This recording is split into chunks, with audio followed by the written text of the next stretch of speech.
राधे आप सभी को। आशा करते हैं सभी अच्छे होंगे, सब पर श्री जी की कृपा होगी। आज हम आपके लिए आप ही के कमेंट पर लेकर आए हैं श्री त्रिपुरा दास जी की कहानी भक्ति में विपत्ति आती है घबराई नहीं।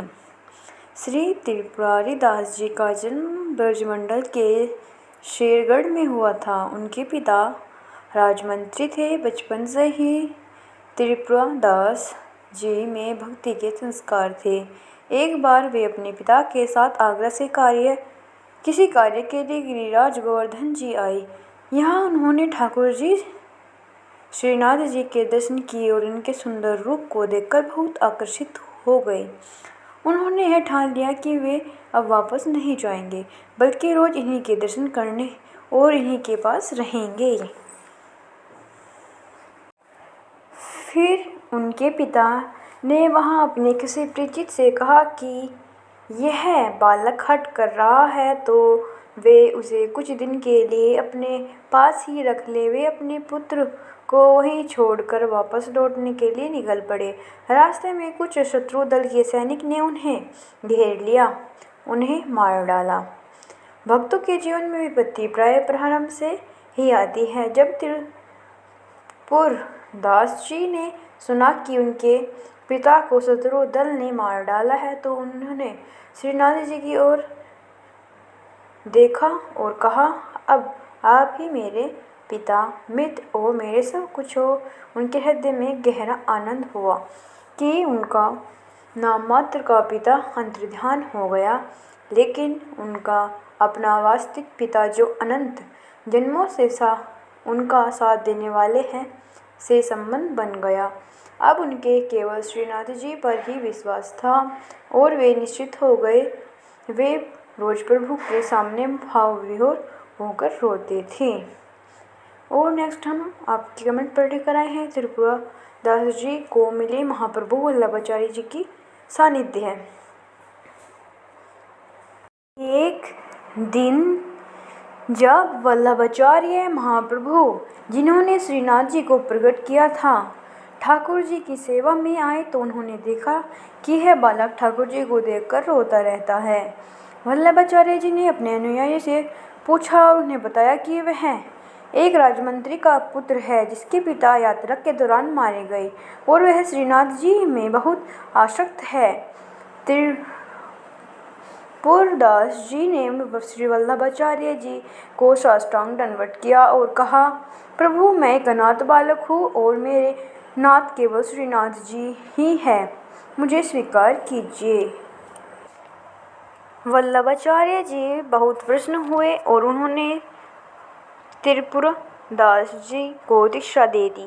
वे कुछ दिन बाद तक त्रिपुरदास जी को अपने पास रखते हुए उन्हें सेवा, ध्यान और भक्ति में जीवन जीने की शिक्षा देते रहे। फिर उन्होंने उन्हें वापस जाने का आदेश दिया, साथ ही आशीर्वाद दिया कि वे श्रीनाथ जी की सेवा और चिंतन करते हुए जीवन व्यतीत करें। गुरु आज्ञा का पालन करते हुए वे वापस अपने पिता की नगरी में चले गए। राधे राधे। और आगे हम जानेंगे इसी में त्रिपुरदास जी की संत सेवा का व्रत। अगर आपको वीडियो अच्छी लगी प्लीज़ वीडियो को लाइक और चैनल को सब्सक्राइब करना ना भूलें।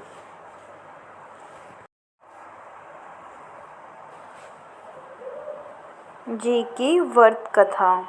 तो आज की इस वीडियो में जानेंगे आगे त्रिपुरदास जी की संत सेवा व्रत कथा। श्री त्रिपुरदास जी जब कुछ बड़े हुए तो राजा ने उनके पिता का पद उन्हें सौंप दिया और वे राजमंत्री बन गए। श्री त्रिपुरदास जी जानते थे कि धन की वास्तविकता सार्थकता यही है कि उसका उपयोग संतों की सेवा में किया जाए। गाय, संत, ब्रह्म ऋषि, भगवान के विग्रह की पूजा और किसी असहाय व्यक्ति की मदद करना जो बीमार या असमर्थ हो।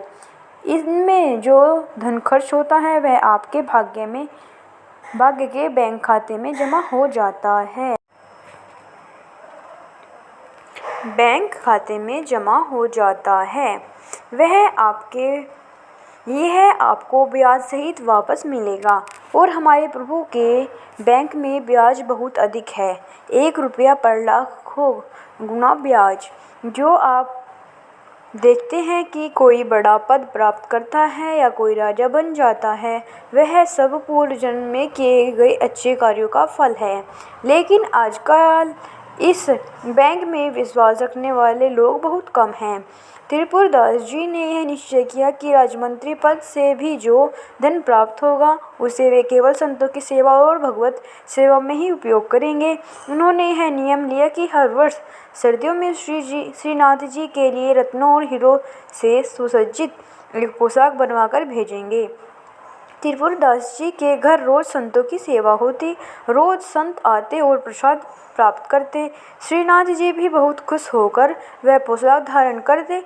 श्री विट्ठलनाथ जी श्री वल्लभाचार्य जी के पुत्र यह देखकर आश्चर्यचकित थे कि जब वे ठाकुर जी की कोई अन्य वस्त्र पहनते तो प्रभु उन्हें स्वीकार नहीं कर लेते, लेकिन जब त्रिपुरदास जी द्वारा दी गई पोशाक पहनाई जाती तो ठाकुर जी विशेष प्रसन्न हो जाते। यह दर्शाता है कि भक्ति द्वारा प्रेम से दी गई वस्तुओं को भगवान अत्यधिक भाव से स्वीकार करते हैं। राधे राधे। ऐसे ही वीडियो देखने के लिए प्लीज़ वीडियो को लाइक और चैनल को सब्सक्राइब जरूर करें। हम आपके लिए ऐसी ही वीडियो लेकर आते रहेंगे। आप सभी को राधे राधे। राधे राधे। आप सभी को आशा करते हैं सभी अच्छे होंगे, सब पर श्री जी की कृपा होगी। तो हम आपके लिए लेकर आए हैं आज एक वीडियो जो कि है सब दिन होत न एक समान। श्री त्रिपुरदास जी की कथा कहानी हम आपको बता रहे थे प्रसंग, तो आप चैनल पर विजिट कर भी देख सकते हैं। तो आगे देखते हैं। श्री त्रिपुरदास जी द्वेष करने वाले ने राजा से शिकायत की कि वे राजमंत्री होने का फायदा उठाकर राजधन का उपयोग करते हैं। उनका आरोप था कि त्रिपुरदास जी राजधन से साधु संतों को खिलाते पिलाते हैं और राज खजाने से धन चुराते हैं। राजा की बुद्धि प्रभावित हुई और उसने आदेश दिया कि त्रिपुरदास जी की सारी विपत्ति जब्त कर ली जाए। परिणाम स्वरूप उनके घर में भोजन के लिए बर्तन तक नहीं रहे। उनके पास खाने के लिए एक दिन का दाना भी नहीं बचा। अब वे अत्यधिक गरीब और कष्ट में अपना जीवन यापन करने लगे। कठिनाई में भी त्रिपुरदास जी की सेवा का संकल्प।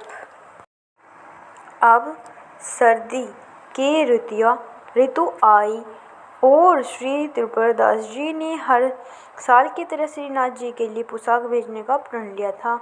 वे यह जानते थे कि जब तक उनका जीवन है वे ठाकुर जी की सेवा में कोई कमी नहीं छोड़ेंगे, लेकिन अब उनके पास कुछ भी नहीं था। उन्हें यह देखकर गहरी पीड़ा हुई कि वे कोई भी कष्ट सह सकते हैं, लेकिन ठाकुर जी की सेवा के बिना उनका जीवन निरर्थक सा लगने लगा। वे बहुत दुखी हो गए और ठाकुर जी से विनय करने लगे, हे प्रभु, मैं सभी कष्ट सह सकता हूँ लेकिन आपकी सेवा के बिना नहीं जी सकता। इतने में ही उनकी नज़र ऊपर रखी एक दवात पर पड़ी। वह दवात पीतल की थी और त्रिपुरदास जी को यह ख्याल आया कि शायद यह कुछ सिक्के में बिक जाए। उन्हें वह दवात उठाई और बाजार में बेचने के लिए गए, सोचते हुए कि अगर वह बिक गई तो उन्हें थोड़ी सी रकम मिल जाएगी और वे श्रीनाथ जी के लिए पोशाक भेजने का अपना नियम पूरा कर सकेंगे। त्रिपुरदास जी को उस दवात के बदले 1 रुपये मिला, जिसे लेकर वह कपड़े की दुकान में गए। वहाँ उनको एक साधारण कपड़ा खरीदा। उस सफ़ेद कपड़े को उन्होंने खुद लाल रंग से रंगा, लेकिन रंगते वक्त उनके आंसू थमे नहीं। वे प्रभु से कहने लगे, हे नाथ, यह तो इतना साधारण और मोटा कपड़ा है जो आपके सेवकों के भी लायक नहीं है। मैं इसे कैसे आपके चरण में अर्पित करूं? उन्होंने वह कपड़ा रंगकर अपने पास रख लिया। उनका साहस नहीं हुआ कि वह अपना कपड़ा श्रीनाथ जी को अर्पित करने जाए। फिर त्रिपुरदास जी की दीनता में भी भक्ति की ऊंचाई। एक दिन त्रिपुरदास जी ने श्रीनाथ जी के एक सेवक को देखा। उन्होंने सेवक को प्रणाम किया और अपने घर में ले आए। उनके घर में खाने पीने का कोई उचित प्रबंध नहीं था। फिर भी त्रिपुरदास जी ने बहुत संकोच के साथ वह लाल रंग का कपड़ा निकाला और हाथ जोड़कर कहा, मेरी प्रतिज्ञा थी कि मैं हर वर्ष श्रीनाथ जी को पोशाक भेजूंगा, लेकिन विधि का विधान ऐसा है कि वह मुमकिन नहीं हो सका। उन्होंने वह कपड़ा सेवक को सौंपते हुए कहा, कृपया इसे भंडारी को दे दीजिए, लेकिन गोसाई जी विठल नाथ जी को इस कपड़े या मेरी वर्तमान स्थिति के बारे में कुछ ना बताना। भंडारी जैसा उचित समझे वैसा इनका उपयोग करे। सेवक ने वह वस्त्र ले जाकर भंडारी को दे दिया और त्रिपुरारी जी की दीनहीन स्थिति के बारे में बताकर कहा कि इस सेवा का अपमान न कीजिए। भंडारी ने उस कपड़े को सम्मानपूर्वक उपयोग करते हुए उसे ठाकुर जी की अन्य पोशाकों को लपेटने के लिए अलमारी में रख दिया। श्रीनाथ जी को लगी ठंड। सर्दी का समय था। एक दिन श्रीनाथ जी श्रृंगार के बाद अचानक कांपने लगे। जब श्री विठलनाथ जी गोसाई चरण सेवा में गए तो ठाकुर जी ने उनसे कहा, मुझे बहुत जोर की ठंड लग रही है। विठलनाथ जी ने तुरंत ठाकुर जी को महंगे गर्म वस्त्र पहनाए, लेकिन ठाकुर जी फिर भी बोले, बहुत ठंड लग रही है, बहुत ठंड लग रही है।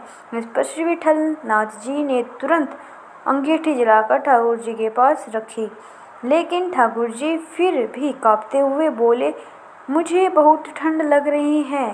गोसाई समझ गए कि साधारण ठंड नहीं है, यह तो किसी भक्त के हृदय की पीड़ा का संकेत था।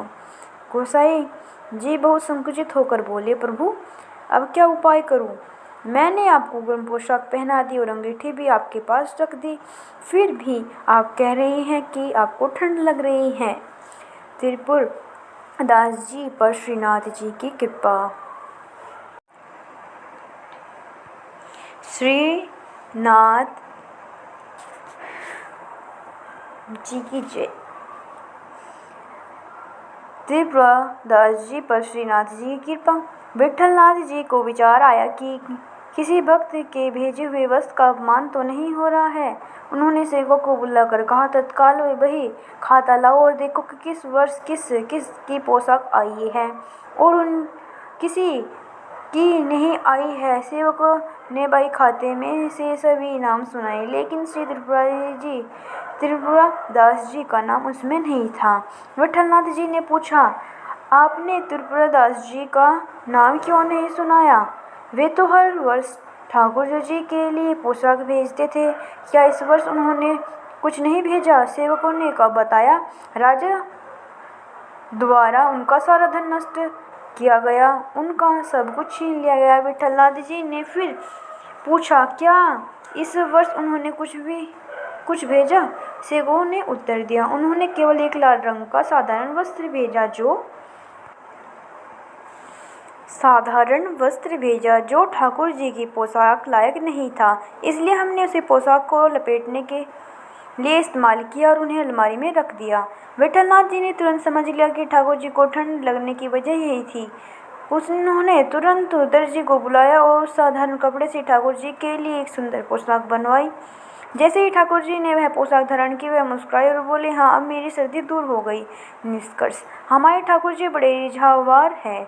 वे केवल प्रेम और भाव से रीझ जाते हैं। इसी भाव को दृढ़ करने के लिए हमें महापुरुषों के पावन चरित्र पढ़ते हैं। कैसी भी परिस्थिति हो, आपका नियम न टूटे, आपका भजन न छूटे, प्रभु के प्रति जो नियम बनाओ उसका पालन करो। इससे हम निश्चित रूप से प्रभु को पा लेंगे। सुख से कभी प्रभु को भूल मत जाना और दुख में घबराकर भक्ति को छोड़ मत देना। आगे आपको बहुत सुख मिलेगा। यह भक्ति सुख दुख देने वाली नहीं, बल्कि सुख दुख के समान स्थिति प्रदान करने वाली है। राधे राधे। और आप किस टॉपिक पर वीडियो चाहते हैं प्लीज़ ये भी बताइए, और किस भक्त का चरित्र कथा सुनना चाहते हैं। राधे राधे।